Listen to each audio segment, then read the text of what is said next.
You're listening to the Naked Bible Podcast. To support this podcast, go to nakedbiblepodcast.com and click on the support link in the upper right-hand corner. If you're new to the podcast and Dr. Heiser's approach to the Bible, click on New Start Here at nakedbiblepodcast.com. Welcome to the Naked Bible Podcast, episode 451, 1 Samuel, chapter 5 and 6. I'm the layman, Trey Strickland, and he's the scholar, Dr. Mike Heiser. Hey, Mike.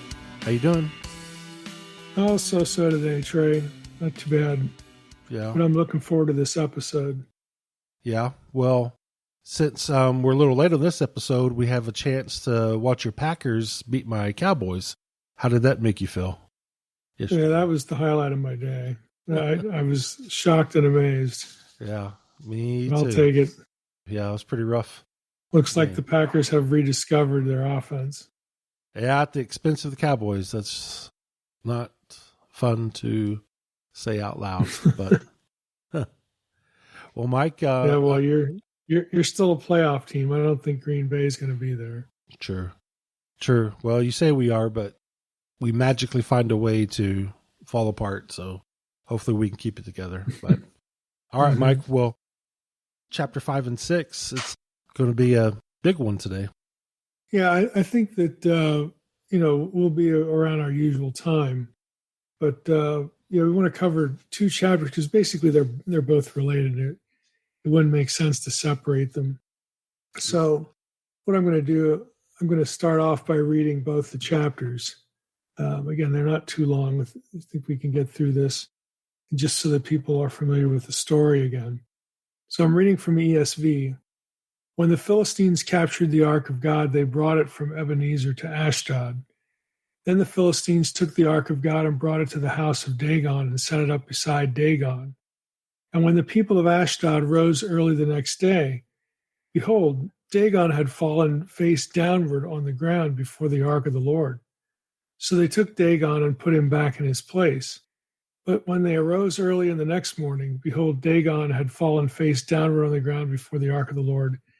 And the head of Dagon and both his hands were lying cut off on the threshold. Only the trunk of Dagon was left to him. This is why the priests of Dagon and all who enter the house of Dagon do not tread on the threshold of Dagon in Ashdod. The Lord was against the people, terrified them with tumors, both Ashdod and its territory. And when the men of Ashdod saw how things were, they said, the ark of the God of Israel must not remain with us, for his hand is hard against us and against Dagon our God. So they sent and gathered together all the lords of the Philistines and said, what shall we do with the ark of the God of Israel? They answered, let the ark of the God of Israel be brought around to Gath. So they brought the ark of the God of Israel there. But after they had brought it around, the hand of the Lord was against the city, causing a very great panic, and he afflicted the men of the city, both young and old, so that tumors broke out on them. So they sent the ark of God to Ekron. But as soon as the ark of God came to Ekron, the people of Ekron cried out, they have brought around to us the ark of the God of Israel to kill us and our people. They sent therefore and gathered together all the lords of the Philistines and said, send away the ark of the God of Israel, and let it return to its own place, that it may not kill us and our people.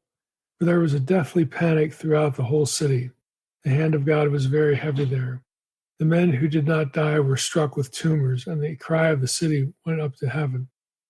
That's chapter 5. You notice 2 times in that chapter, it specifically said that the men of the city, young and old, were afflicted. So we'll come back to that point in a moment. Chapter 6, the ark of the Lord was in the country of the Philistines 7 months. And the Philistines called for the priests and diviners and said, what shall we do with the ark of the Lord? Tell us with what we shall send it to its place. They said, if you send away the ark of the God of Israel, do not send it empty, but by all means return him a guilt offering. Then you will be healed, and it will be known to you why his hand does not turn away from you. And they said, what is the guilt offering that we shall return to him? They answered, 5 golden tumors and 5 golden mice, according to the number of the lords of the Philistines, for the same plague was on all of you and on your lords. So you must take images of your tumors and images of your mice that ravage the land, and give glory to the God of Israel. Perhaps he will lighten his hand from off you and your gods and your land. Why should you harden your hearts as the Egyptians and Pharaoh hardened their hearts, after he had dealt severely with them? Did they not send the people away, and they departed? Now then, take and prepare a new cart, two milk cows, on which there has never come a yoke, and yoke the cows to the cart, but take their calves home away from them, and take the ark of the Lord and place it on the cart, and put in a box at its side the figures of gold which you are returning to him as a guilt offering, and then send it off and let it go its way, and watch. And if it goes up on the way to its own land, to Beth Shemesh, then it is he who has done us this great harm. But if not, then we will know that it is not his hand that struck us. It happened to us by coincidence. The men did so and took 2 milk cows and yoked them to the cart, and shut up their calves at home. And they put the ark of the Lord on the cart, and the box with the golden mice and images of their tumors. And the cows went straight in the direction of Beth Shemesh along one highway, lowing as they went. They turned neither to the right nor to the left. And the lords of the Philistines went after them as far as the border of Beth Shemesh. Now the people of Beth Shemesh were reaping their wheat harvest in the valley. And when they lifted up their eyes and saw the ark, they rejoiced to see it. And the cart came into the field of Joshua of Beth Shemesh and stopped there. A great stone was there, and they split up the wood of the cart and offered the cows as a burnt offering to the Lord. And the Levites took down the ark of the Lord and the box that was beside it, which were the golden figures, and set them on the great stone. And the men of Beth Shemesh offered burnt offerings and sacrifices on that day to the Lord. And when the 5 lords of the Philistines saw it, they returned that day to Ekron. These are the golden tumors that the Philistines returned as a guilt offering to the Lord, 1 for Ashdod, 1 for Gaza, 1 for Ashkelon, 1 for Gath, and 1 for Ekron. And the golden mice according to the number of all the cities of the Philistines belonging to the 5 lords, both fortified cities and unwalled villages. The great stone besides which they set down the ark of the Lord is a witness to this day in the field of Joshua of Beth Shemesh. And he struck some of the men of Beth Shemesh because they looked upon the ark of the Lord. He struck 70 men of them, and the people mourned because the Lord had struck the people with a great blow. Then the men of Beth Shemesh said, Who is able to stand before the Lord, this holy God? And to whom shall he go up away from us? So they sent messengers to the inhabitants of Kiriath Yearim, saying, The Philistines have returned the ark of the Lord. Come down and take it up to you. And then the first couple verses of chapter 7, the men of Kiriath Yearim came and took up the ark of the Lord and brought it to the house of Abinadab on the hill. And they consecrated his son Eleazar to have charge of the ark of the Lord. From the day that the ark was lodged at Kiriath Yearim, a long time passed, some 20 years, and all the house of Israel lamented after the Lord. So that's the account of what happens to the ark in the wake of the Philistine capture of it. And we want to spend our time in both of these chapters today. And of course, following our pattern, we're going to ask first, well, what are the chapters about? And that should be obvious enough. They're about the judgment and suffering of the Philistines while they were in possession of the Ark of the Covenant. And there's also, more than a hint here, it's pretty obvious, an assessment or a retelling of some spiritual warfare between Yahweh and Dagon, or you could pronounce that name Dagon. The English translations typically have Dagon with an O. Outside the Bible, the name is Dagon, D-A-G-A-N. But there's an obvious element of spiritual warfare here. So on the big picture, the macro level, Chisholm has a few observations here. We're going to spend most of our time in specific nuggets in the chapter. But let's read what Chisholm has to say about the bigger picture here first. During the period of the Judges, he writes, the Israelites worshiped the gods of the neighboring peoples, including those of the Canaanites, Arameans, Sidonians, Moabites, Ammonites, and Philistines. That's according to Judges 10:6. But when Israel's idolatry consistently brought defeat and humiliation, but Israel's idolatry consistently brought defeat and humiliation. Some might misinterpret Israel's defeats as being due to the Lord's weakness or due to the strength of the foreign gods. So in this section of the former prophets, Judges and 1 Samuel, The narrator affirms that Israel's defeats are punitive, not due to some deficiency on the Lord's part. As part of his strategy, the narrator demonstrates the Lord's superiority to foreign gods, in particular Baal, the Canaanite storm god, and Dagon, the god of the Philistines. In Judges, the Song of Deborah depicts the Lord as sovereign over the storm as he defeats the Canaanite armies in Judges 4 and 5. The Gideon account, along with its sequel about Abimelech, contains a strong anti-Baal polemic showing how Baal is unable to fully avenge Gideon's, Jerubaal's, attack on his altar. The polemical dimension takes a different turn in the Samson story, where Samson burns the grain supposedly provided by the Philistine grain god Dagon. That's Judges 15, 4 and 5, who is viewed as Baal's father. Though Dagon seems to win the conflict in chapter 16, verses 23 and 24, in the end, Samson brings Dagon's temple to the ground.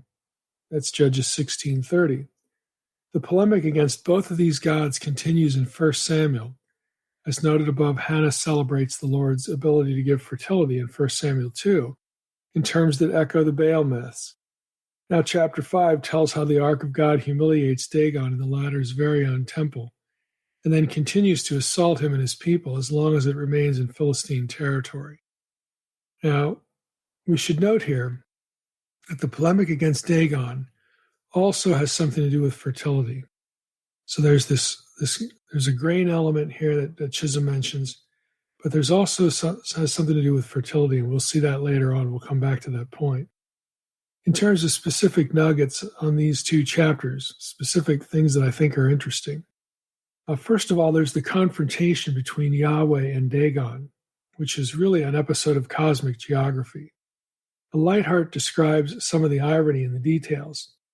He says the Philistines considered the ark as a war trophy, and by placing it in the temple of Dagon, they were proclaiming Dagon's victory over Israel.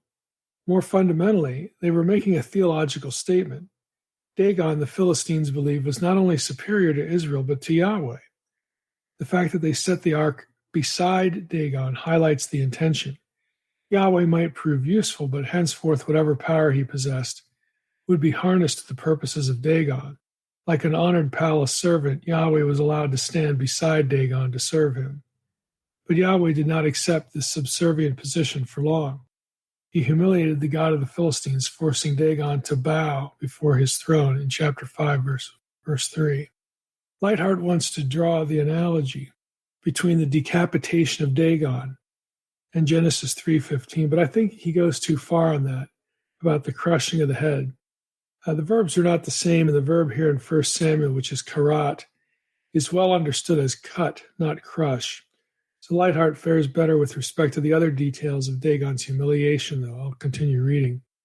He writes, the priests of Dagon found Dagon fallen before the ark in worship, and again, face down before the Lord, incapable of getting himself up without help. That's chapter 5, verse 3. This discovery occurred early the next morning, quote unquote, about the time of Israel's morning sacrifice. And Dagon apparently was joining with Israel in prostrating himself before the throne of the God of gods. The next day, things were even worse. This time, Dagon had fallen over and broken in pieces, with his head and palms off. The breaking of his hands was also significant, since hands represent power. While the strong hand of the Lord was against the Philistines, in chapter 5, verses 7, 9, and 11, Dagon's hands were made impotent. It's the end of Lightheart's observations, but we've referred to this passage before, and again, if you've read Unseen Realm, you know, again, the key line here is after this is happening. We read in 1 Samuel 5, verse 5, this is why the priests of Dagon and all who enter the house of Dagon do not tread on the threshold of Dagon in Ashdod to this day. Again, when they find Dagon prostrate before the ark of the Lord, and then the next day he's got his hands and his head lopped off, the priests of Dagon knew that this territory, this turf inside Dagon's temple had been conquered by the Lord, conquered by Yahweh. And so it became part of Yahweh's domain. Again, this is cosmic geography. And so they weren't taking any chances in the future. They literally walked around and would not step on the threshold of Dagon's own house when they went in to do his various sacrifices and worship. They understood the ground had been conquered by Yahweh, a superior deity. Secondly, there's Yahweh's judgment of the Philistines on a wider scale. Yahweh was not content to merely dismember Dagon and make him prone in a worship posture. God would judge the land of Philistia just generally.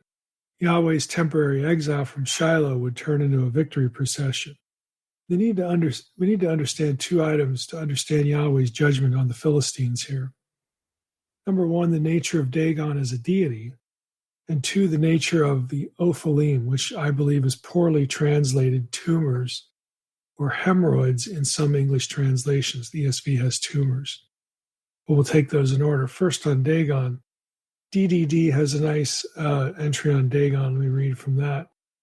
The etymology of the name Dagon is uncertain.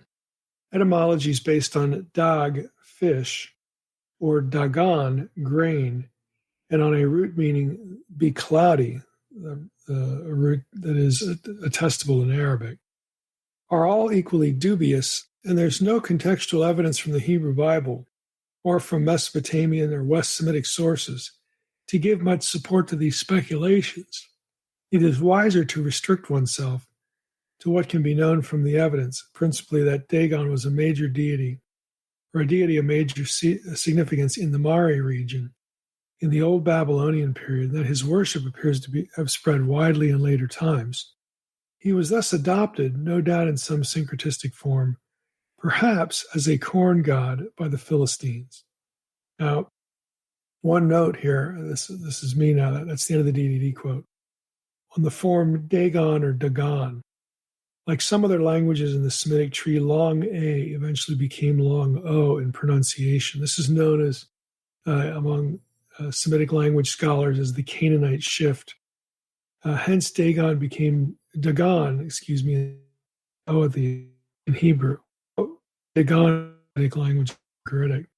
According to Kyle McCarter in his Anchor Yale Bible commentary, Dagon's cult is attested, quote, from early Bronze Age Ebla in northern Syria to Roman Gaza at the southern extreme of the Philistine plain. That's McCarter, page 121. Now, Tsumora, in his commentary, who cites the DDD article by Healy, says this. He writes, two major etymologies have been suggested. Number one, medieval Jewish commentators like Rashi and Kimchi explained its meaning as fish, DG, dog, but this folk etymology is no longer accepted. Secondly, others say it is from the word grain, Dagon, and this would make him a vegetation deity. But Healy is cautious about positing this etymology, for the connection with grain is secondary and based on the coincidence of the West Semitic word for grain.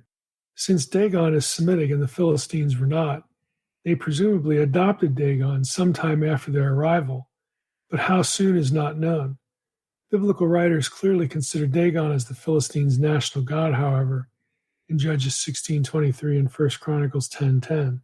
Worship of Dagon at Ashdod still continued around 50 BC, according to 1 Maccabees 10:83-85 and 11:4. Now let's go back to DDD real briefly. Healy writes, Dagon is one of the most persistent deities of the world of Semitic religion. His worship is well attested from the 3rd millennium BC in the Ebla text, and he appears in Sargonic personal names, but neither source gives any hint of the precise nature of this deity. Sargon attributed his conquest in upper western Mesopotamia to Dagon and worshipped him in Tutul. This confirms Dagon's regional authority, leaving southern Mesopotamia to other deities, including Enlil. He is well attested in the Mari texts as one of the principal deities of the Amorites of Old Babylonian Upper Mesopotamia. The westward migration of Dagon is already evident in the Ugaritic texts. He has a rather minor role in Ugaritic mythology. He has no active role in the main myths and the legends, and is merely mentioned as the father of Baal, or Baal. His paternity of Baal might be interpreted as implying characteristics similar to Baal's. Be this as it may, Dagon's importance in Ugaritic religion is confirmed by his relative popularity in offering lists and similar lists.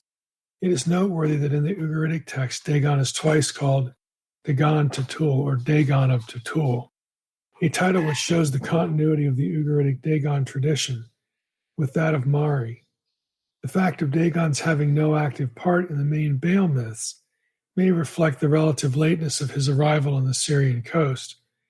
References to Baal as son of Dagon also present considerable problems, since Baal is clearly also the son of El. Some have sought to resolve this by assuming that Dagon is to be identified with El, but this idea is hard to maintain in view of the fact that the two were separately worshipped. Others suggest the title Son of Dagon reflects an awareness of Baal's foreignness and secondariness within the history of the Ugaritic pantheon. It may well be that the confusion arises from a lack of fixity in the genealogy of the Ugaritic gods, unquote. That's the end of the DDD entry. Now, the point here is that there's a possible and somewhat plausible connection of Dagon to grain or corn. And that's of interest since one of the two afflictions Yahweh brings upon the Philistines is mice. The choice may have been an attempt to destroy Philistine crops.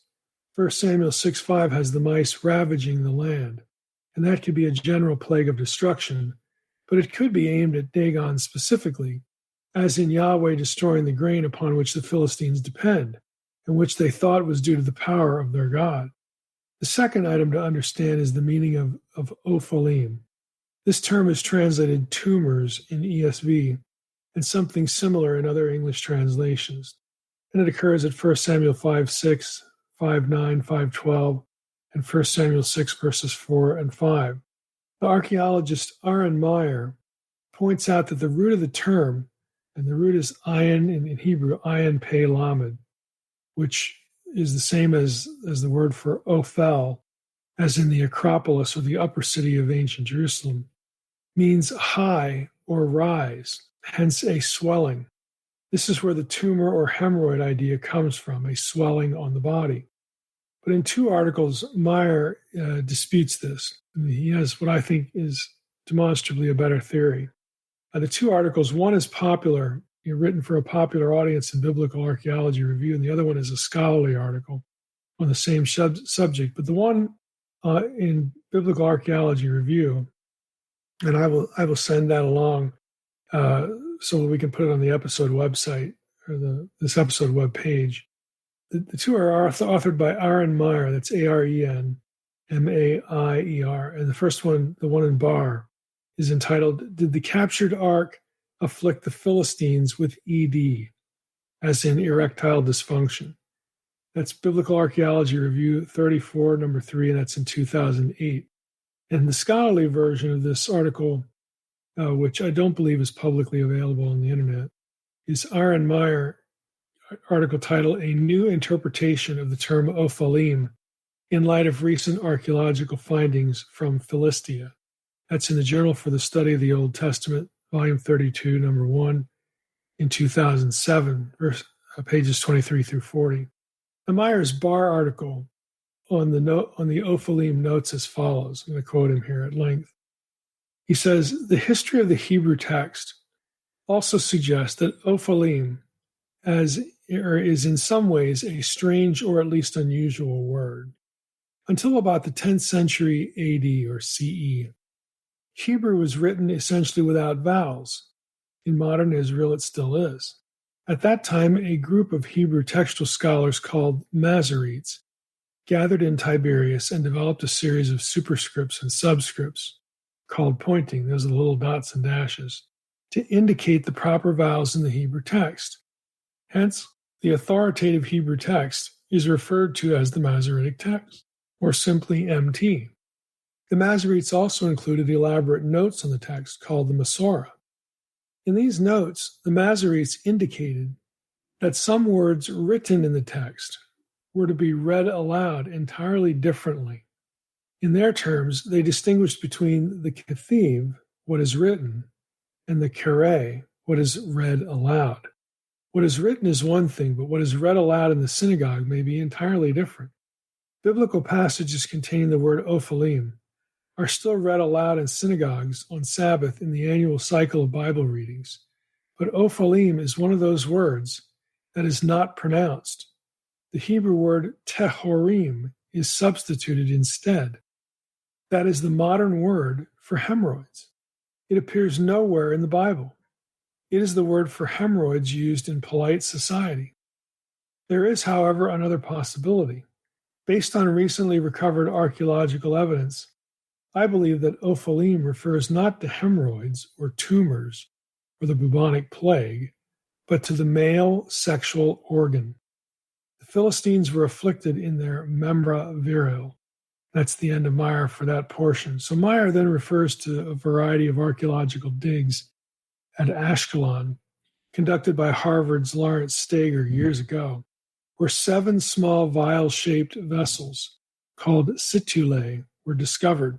Situlae is the plural of situla, a Latin term for either a decorated bucket or an elongated container for water or other liquids.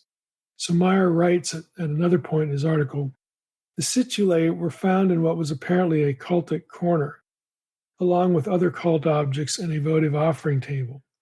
The situlae were apparently votives, much like the arms or legs that are found in Egyptian and Greek Aegean cultic contexts. The most prominent depiction on the Ashkelon situlae is of the Egyptian god Min. So let me break in here. We have a Philistine object. It's this long, tubish sort of container. Again, in the article will have pictures of this. And they would be filled with liquid, and they were decorated most prominently with the depiction of the Egyptian god Min, who is closely associated with male sexual potency. Min is depicted on the situlae with an erect penis, which probably reflects the cure that the depositors of the votive situlae were seeking. Steger suggests that these situlae may have been filled with semen or milk or water, symbolizing the life-giving force that the votive object was intended to induce. Steger's interpretation has been strengthened and, I believe, can now be elaborated upon based on recent finds from Tel Es-Safi, which is Philistine Gath. In the 2004 excavation season at Tel Es-Safi, or Gath, we found 2 clay situlae in the shape of phalluses in a destruction level from the late 9th or early 8th century BCE. This destruction was apparently the work of Hazael, king of Aram Damascus, as mentioned in 2 Kings 12:17. Each of the situlae is hollow. Each is cylindrical with a bulbous-like thickening at the closed end. The identification of these vessels as this is a Latin term that I have trouble with, ithephalli, erect penises, in other words, in Latin, the Latin term for erect penises, has been confirmed by several urologists. Like the situlae from Ashkelon, they too were found in what appears to be a cult-related context. These phallic-shaped objects from Ashkelon and Gath are clear indications of the symbolic importance of the phallus, again, that's the erect penis, in Philistine culture. While such depictions are relatively common in Egyptian and Greek Aegean religious iconography, they are very rare in Semitic religious iconography. The Philistines are, of course, widely believed to have originated in the Aegean area and arrived in Canaan via Egypt. And the phallus is known to be an attribute of various ancient Greek, Anatolian, and Cypriot goddesses. With this background, Meyer writes, I suggest that the ʍophalim with which the Philistines were afflicted after they captured the Ark of the Covenant and placed it in the Temple of Dagon involved penises rather than hemorrhoids. It is unclear precisely what the nature of the affliction of the Philistine membra viril was. Perhaps it was the failure to attain erection, the condition referred to today as ED, or erectile dysfunction, or perhaps it was some malady causing penile pain. And one more quote from Meyer, and this is from his other article, his scholarly article in JSOT. He writes, admittedly, interpreting the term ʍophalim as referring to the male sexual organ is somewhat problematic since this is not the word used for this organ in other instances. either in Hebrew or in other Semitic languages. But on the other hand, however, the alternative interpretations, for example, swellings, do not have many comparanda either. In other words, they have nothing to compare to either. In addition, the cognate word ophel has the meaning of high, lofty, raised, etc., which would fit well as a euphemistic reference to the male sexual organ. The reference in 1 Samuel 5:6 to golden ʍophalim clearly indicates a recognizable object. Interpreting these as golden replicas of swellings or hemorrhoids is somewhat problematic, since it is difficult to imagine how such an object would be depicted, not to mention that none of the various known Philistine cult objects fit such an interpretation. On the other hand, understanding the ʍophalim was related to the male sexual organ, and the golden ʍophalim as being an imitation thereof, has, as we have seen, excellent parallels in the archaeological record. So the bottom line of the point of this is that the Philistines, decide to send the ark away in 1 Samuel 6 with a quote-unquote guilt offering after consulting their priests and their diviners. Again, we read 1 Samuel 6. We won't read it again. Well, maybe we should read it again. I'll read parts of it here. 1 Samuel 6, they said, "What is the guilt offering that we shall return to him, to Yahweh?" And the lords of the Philistine answered, 5 golden tumors, 5 golden ʍophalim, and 5 golden mice, according to the number of the lords of the Philistines. For the same plague was on all of you and on your lords. So you must make images of your tumors, of your ʍophalim, and images of your mice that ravage the land, and give glory to the God of Israel. Perhaps he will lighten his hand from God's land. And so they would have been in the shape of the penis. Again, in Meyer's view, and I think again, once you look at the pictures, you can kind of tell what's going on here. You have an uncircumcised phallus in these objects. Since these are likely the objects that were put on the cart in the box next to the ark with the 5 golden mice, chances are very strong that, especially when twice in the passage, you have very specifically the men being afflicted. You have a good case where Yahweh either affected them with ED, which again, that would have been alarming because then you can't have children, or would have caused some pain during intercourse or some pain, during erection that would have made intercourse impossible. But either way, Yahweh is afflicting them at the source of life. And if he's also afflicting their grain, which would be the logic behind sending images of mice, that the mice are destroying the grain, they're destroying crops, that's also an assault on the very livelihood, the very sustainability of the Philistines. So they can't have children, and now their crops are being destroyed. So Yahweh is really gunning for the Philistines. The hand of the Lord was heavy against the Philistines. He's afflicting them right where it matters, in sustaining their own people, their own population. They're suffering a lot of losses in these battles and wars as well. And it's the men that are being killed, not the women. It's the men are engaged in hand-to-hand combat. So you got a real problem here. Yahweh is after the men of the 5 cities of the Philistines to make sure that their population dwindles and they don't have enough to eat. So I think this is a far better interpretation than hemorrhoids. Again, and the Masoretic notes substitute that term for ʍophalim in the text. So this is a very ancient tradition, but one that only goes back, as far as we know, to when they added the vowels. But it could have been much earlier than that too. To not read ʍophalim, maybe because of sensibilities, or again, you wouldn't want to read the text when it refers to the penis in the synagogue. You wouldn't want to do that in the synagogue worship.